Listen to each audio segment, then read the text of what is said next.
Now, the News of the World has already paid thousands of dollars in damages for hacking into the phones of celebrities. The former president of motorsport's world governing body, Max Mosley, is one high-profile person who was targeted by the paper. In 2008, he won a legal action against the News of the World for a breach of privacy. He joins us on the phone now from Monte Carlo.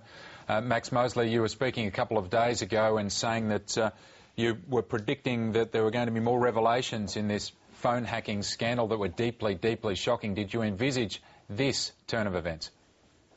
I didn't envisage this turn of events so quickly, no. I thought that more of the information which would come out, which will come out in the next week or two, would happen and people would be increasingly shocked. But I think this is an attempt to shut the thing down, which will fail, because in the end they just start up again with the sun on 7 days, and it's really a cynical move.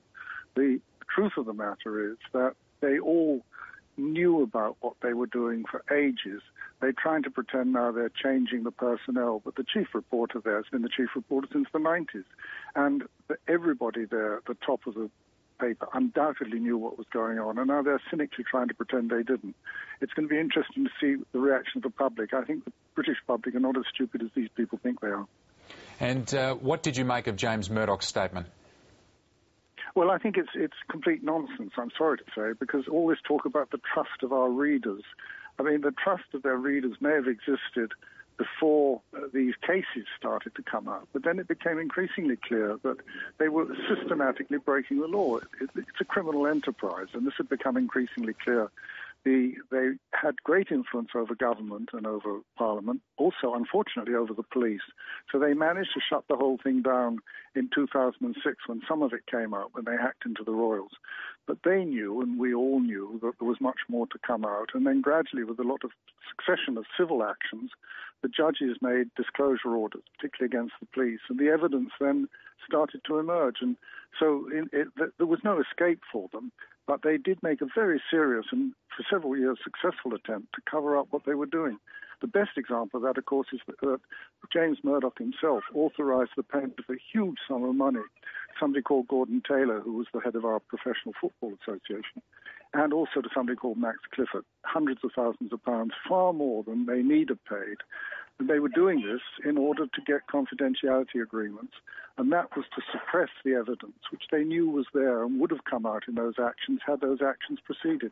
So there's no way they would have paid that money unless they knew perfectly well that they were going to get really unpleasant disclosures coming, which had to be stopped. But despite all their efforts, it's come out.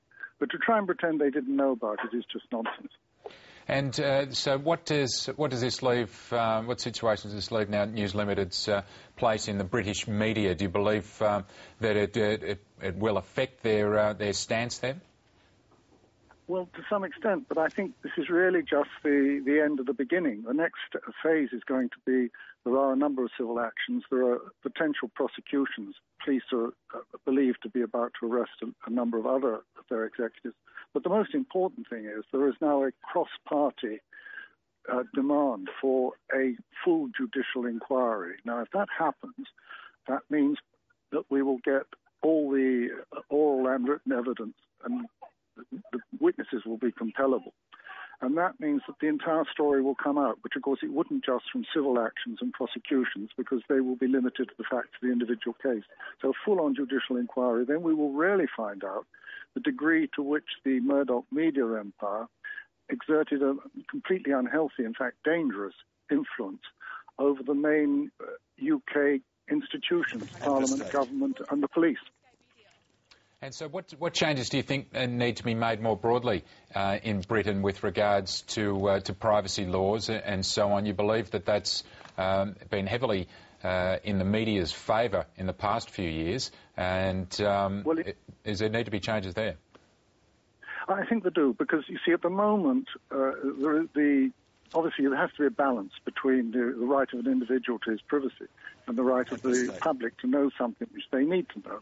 But that balance, you could say, is a little bit too much in favour of the newspapers at the moment. But what I think we have to do is to make sure, and the legislature needs to make sure, that this sort of thing cannot happen again. Because when you get systematic criminality, and I'm sorry to say that's what's going on, then it's very difficult for anyone to combat that. It was so universal, it's so spread throughout public life in Britain. So there needs to be a recognition that this sort of thing was going on and steps taken to make sure it doesn't happen again. Max Mosley, thanks for your time this morning. Thank you.